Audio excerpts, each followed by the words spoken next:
Over 2 billion air conditioners are running on Earth right now, quietly guzzling massive amounts of grid power. Yet the core compressor technology cooling your living room has barely changed in over a century. Every summer, cities worldwide push their electrical grids right to the brink of total collapse. Air conditioning alone accounts for nearly 10% of all electricity consumed across the entire globe. Back in 1902, an engineer named Willis Carrier invented modern mechanical air conditioning.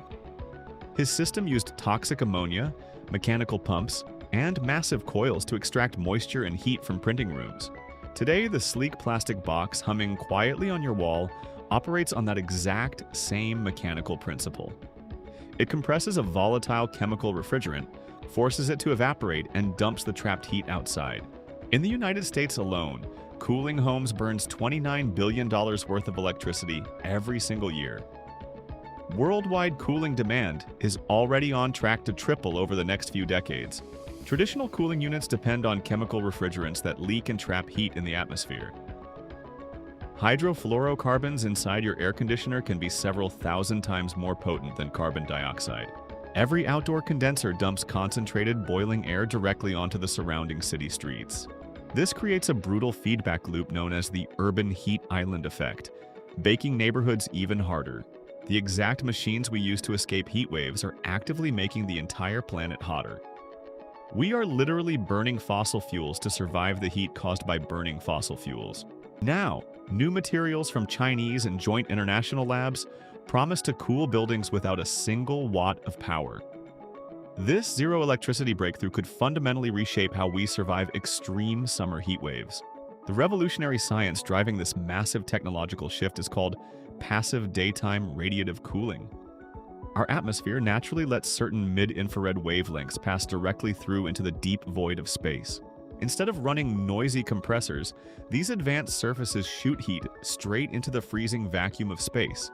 Outer space sits at roughly negative 270 degrees Celsius, acting as an infinite heat sink.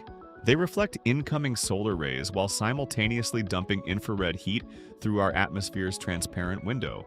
Over 95% of sunlight is bounced away before the material can absorb even a single photon. Balanced correctly, a surface under direct blazing sunlight can actually drop below the ambient air temperature. You can touch a metal panel exposed to midday desert sun and feel ice cold beneath your fingers. Achieving this required solving a physics paradox that stumped material scientists for over half a century. Early materials could easily radiate heat at night, but daytime sunlight instantly overwhelmed their cooling power. The turning point came when nanophotonics allowed researchers to carve structures smaller than a wavelength of light. By embedding microscopic silica spheres inside transparent polymers, they created mirrors that selectively emit infrared radiation.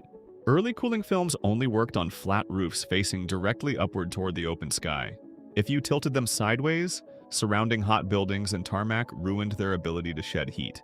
Recently, researchers solved this barrier by engineering directional films specifically designed for vertical walls in vehicles. Standard vertical walls normally absorb heat radiating off surrounding pavement and neighboring structures. This new directional architecture bends outgoing thermal waves, steering heat upward toward deep space. Even on a skyscraper surrounded by boiling asphalt, the wall only radiates toward the cold sky above. Scientists are now using artificial intelligence to design microscopic surface textures called thermal meta-emitters. The algorithms scan millions of geometric variations to find the perfect heat-shedding structures. Human engineers could never manually calculate the chaotic microscopic shapes required for maximum broad-spectrum reflection. Generative AI designs porous, sponge-like architectures that trap visible light and bounce it straight back out. In direct midday sunlight, these AI-designed coatings dropped roof temperatures by up to 20 degrees Celsius. The coated structures stayed dramatically cooler than those covered in conventional white reflective paint. On parked electric vehicles, directional cooling films reduced interior cabin temperatures by 15 degrees. That instantly prevents the massive battery drain required to blast air conditioning after parking in the sun. The biggest question facing radiative cooling has always been scalability outside the pristine university laboratory. Lab samples the size of postage stamps mean nothing if factories cannot produce square miles of the material.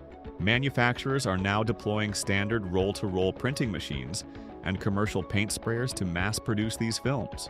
By substituting exotic metals with cheap polymers and abundant silica, production costs have plummeted dramatically. You can now apply these cooling metamaterials using a standard paint roller bought at any hardware store. The coating cures into an elastic, weather-resistant barrier that repels water, dust, and intense ultraviolet degradation. Applied to an apartment complex in a hot city, this cuts nearly 16,000 kilowatt-hours annually. That single coating replaces the yearly workload of roughly 10 standard residential air conditioners. Data centers, which burn billions of gallons of water annually for cooling, are adopting these passive coatings. By lining exterior walls with radiative film, facility managers drop internal cooling loads by up to 30%. The technology is also making the jump from building architecture directly onto human clothing. Textile engineers have woven nanoporous polyethylene fibers into lightweight shirts that dump personal body heat. Wearing this passive fabric makes the human body feel up to 5 degrees Celsius cooler in direct sunlight. It allows outdoor laborers, athletes, and emergency workers to stay safe in lethal wet bulb temperatures. Engineers are also developing humidity-absorbing desiccants and cooling paper made from recycled pulp. These plant-based structural materials can line shipping containers to keep fresh food cold without refrigerated trucks. Solid-state cooling chips are eliminating toxic refrigerant gases from portable systems entirely. Using the Peltier and electrocaloric effects, these silent semiconductors chill surfaces with pure electronic precision. Where active cooling is still mandatory, next-generation heat pumps are ditching hydrofluorocarbons for pure water or compressed carbon dioxide. These natural refrigerants break down harmlessly in days if they ever leak into the atmosphere. Will these passive films completely replace your home air conditioning unit anytime soon? Not completely, because extreme humidity and internal building heat still require active airflow management. When the air is saturated with moisture, passive radiation struggles to pierce through thick cloud cover. A stuffy, crowded room packed with electronics will still need fans and mechanical ventilation to stay breathable. The ultimate solution is a hybrid architecture where passive metamaterials do the heavy lifting automatically. Smart windows will dynamically switch between absorbing winter sun and beaming away summer heat waves. Instead, future buildings and vehicles will handle most thermal loads passively for zero cost. Compressors will run far less often, slashing energy bills and ending dangerous refrigerant leaks.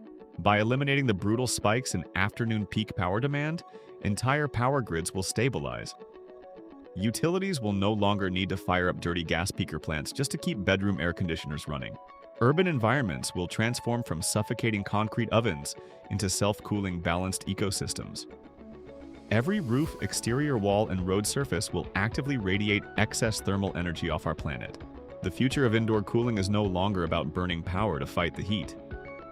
Tomorrow's cities will simply beam their excess warmth directly into the cold reaches of space. Will radiative cooling revolutionize our energy grid? Let us know in the comments below, and don't forget to like and subscribe for more deep dives into tomorrow's technology.